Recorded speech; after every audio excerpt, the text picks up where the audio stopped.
किस तरह का अभियान है? ये अभियान की शुरुआत हम लोगों ने 5 सितंबर से की थी, जब विश्व पर्यावरण दिवस मनाया जाता है। तब ये नोटिस किया था कि राजस्थान का जो ग्रीन कवर है, जिसको हम फॉरेस्ट कवर कहते हैं, वो इस विशाल भूभाग का 10% से भी कम है, 9.6% अगर कहा जाए तो। और वो भी अधिकतर ईस्टर्न राजस्थान में है। हमारी तरफ ये ट्री कवर और भी कम है। और उसकी वजह से जो आपने नोटिस किया होगा, हम सब ने नोटिस किया कि गर्मी का प्रकोप बढ़ा। और इस बार लगभग कहते हैं कि शताब्दी की सबसे ज़्यादा गर्म सीज़न गया इस बार। जाहिर है उसका सभी जगह इम्पैक्ट जाएगा, पानी के ऊपर इम्पैक्ट जाएगा, पशु पक्षियों के ऊपर, हम लोगों के ऊपर। और उसको ठंडा करने के लिए हम एसी का प्रयोग करेंगे। एसी बाहर के पर्यावरण को और अधिक गर्म करेगा। तो बैक टू नेचर ही हमारे पास एक सलूशन है जो हमें सोचना चाहिए। वो संकल्प करने के बाद एक चीज़ शायद आप लोग जानते हो कि महाराजा गंगा सिंह विश्वविद्यालय का अपना परिसर काफ़ी बड़ा है, और उस करीब 1127 बीघा, तो बड़ा कैंपस होने के नाते ये प्रयोग हमने अपने यहाँ से प्रारंभ किया। और इस बार के दीक्षांत समारोह से हमने कैंपस में ही 20 एकड़ की भूमि को, जो हमारा जंगल का एरिया था, उसको बायोडाइवर्सिटी पार्क के रूप में विकसित करने का संकल्प कर लिया। और हमारे पास जो वाइल्ड लाइफ कैंपस में अभी भी है, उसको संरक्षित और संरक्षित करते हुए उसको एक जंगल का शेप देने की मुहिम चालू की।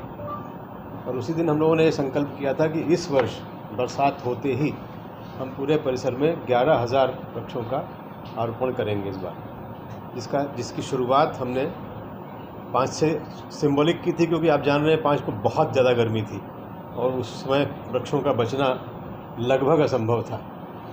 तो उसको हम लोगों ने, महामहिम जी की प्रेरणा एक और आई कि उन्होंने कहा एक वृक्ष माँ के नाम आज से प्रारंभ किया है।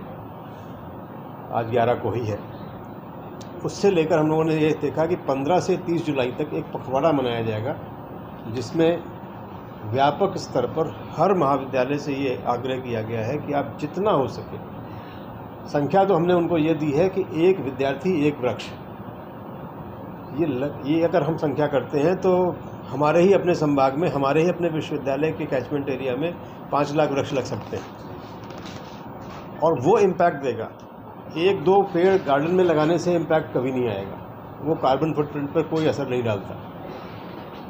तो ये व्यापक स्तर पर करने का मतलब है कि उसमें सघनता आएगी। जब सघनता आएगी तो उससे कुछ वैल्यूज़ मिल सकती है। 1-2 प्रयास और भी हो रहे हैं। हमारे यहाँ परिसर में काम शुरू हो चुका है, और मियावाकी फॉरेस्ट के ऊपर भी हम एक क्षेत्र में उसको इस्टेब्लिश करने की प्रक्रिया में है। उसकी नो हाउ के लिए बुलाया है। नीरी के साइंटिस्ट, नीरी नागपुर के साइंटिस्ट जो हैं, वो अगले महीने परिसर विज़िट करेंगे और हमारे अपने क्षेत्र को देखते हुए, वेस्टर्न राजस्थान को देखते हुए, इसके ऊपर काम करेंगे कि हम यहाँ पर और क्या चीज़ प्लांटेशन करें। कुछ गलतियाँ हुई हैं पास्ट में भी, जैसे ऑस्ट्रेलियन बबूल मंगा लिया गया था, उसने पर्यावरण को नुकसान किया। अभी एक स्टडी आई है, जो अभी कौन से पेड़ की आई है जिससे कि नुकसान हुआ है लोगों का, जो हम लोग बहुत मात्रा में लगा रहे थे। तो बैक टू नेचर के मतलब यही है कि हमें साधारण रूप से स्थानीय वातावरण में चल सकने वाले वृक्षों का आरोपण करना है, और जिसका इम्पैक्ट दिखाई पड़े। अगर एक विद्यार्थी एक वृक्ष, मैं तो अभी इसकी संकल्पना भी रखता हूँ कि आप बच्चे को डिग्री तभी दीजिए जब वो अपना वृक्ष दिखा दे। ये मैंने आते समय लगाया था, अब जाते समय आपको ये पेड़ दिखा रहा हूँ। तब तो उसने डिग्री अर्न करने की मेहनत की है, वरना उसने डिग्री अर्न करने की मेहनत नहीं की है।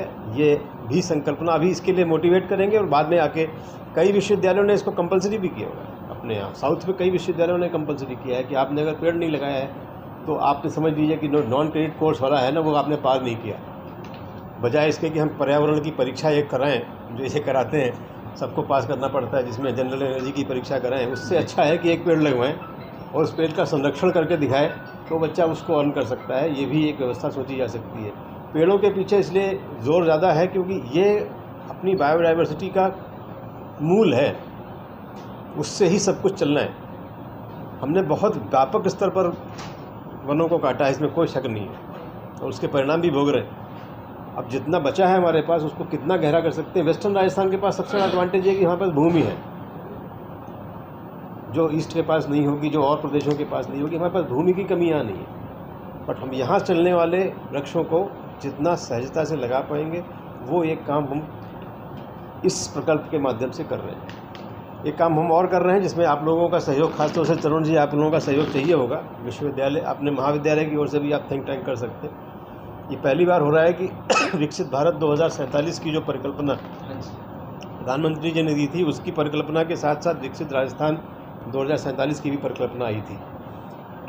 लेकिन उसमें एक और चीज़ उन्होंने अच्छा काम ये किया है कि विकसित राजस्थान को उन्होंने कई हिस्सों में बांट दिया।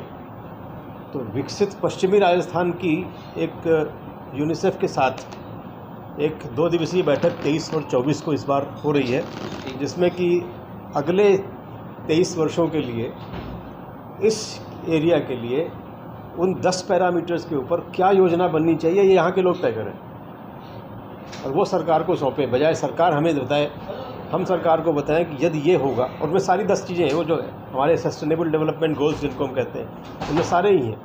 पर्यटन भी है, कृषि भी है, उद्योग भी है, खेल भी है। सभी के लिए एक चिंतन बैठक है 2-3 की हम लोग कर रहे हैं, यूनिसेफ के साथ सपोर्ट कर रहे हैं। कई एक स्पेशलिस्ट बुलाए हैं। आप लोगों से ये रहेगा कि ग्राउंड पे क्या चीज़ हो सकती है और क्या चीज़ सोची जा सकती है। वेस्टर्न कहना भी बाहर के आदमी के लिए पूरा वेस्ट हो जाता है, दिशा हो जाती है, लेकिन हमारे लिए हमें पता है हमें वेस्ट में भी 2 हिस्से हैं। यानी चूरू एक अलग करेक्टरिस्टिक्स रखता है तो बीकानेर अलग रखता है, गंगानगर अलग रखता है तो हनुमानगढ़ अलग करेक्टरिस्टिक्स रखता है। तो इसके लोग बिल्कुल सर क्या सोच के कह सकते हैं, बता सकते हैं। वो योजना का काम भी हम लोग को इस बार हमें ऑफिशियली भी यूनिसेफ से लोकलाइजेशन ऑफ SDGs का प्रोग्राम मिल गया है, जो हम पूरे संभाग में इसको रन करेंगे। आप लोगों के सहयोग से हर महाविद्यालय एक गांव अडॉप्ट करेगा। ठीक है सर। और अडॉप्ट करने का मतलब कतई मत सोचिए कि आपके ऊपर फाइनेंशियल बर्डन होगा। फाइनेंशियल बर्डन नहीं होगा, आपके ऊपर काम का बर्डन होगा कि आप यहाँ के लोगों के साथ, गांव, इस बच्चों के साथ, गांव के लोगों के साथ उस गांव को कैसे परिवर्तित कर सकते हैं। उसमें यूनिसेफ का सहयोग करना है। यूनिसेफ कह रहा है हम पे पैसा है लेकिन हम कर ही नहीं पाते क्योंकि हम पे लोकल सपोर्ट नहीं है। और ये काम उन्होंने IIT को दे दिया था, तो IIT के लिए तो ये बहुत दूर हो गया। वो यहाँ कभी आए नहीं होंगे, आज तक तो नहीं आए हुए। मेरी जो भेंट हुई थी तब तक तो नहीं गए थे कहीं भी।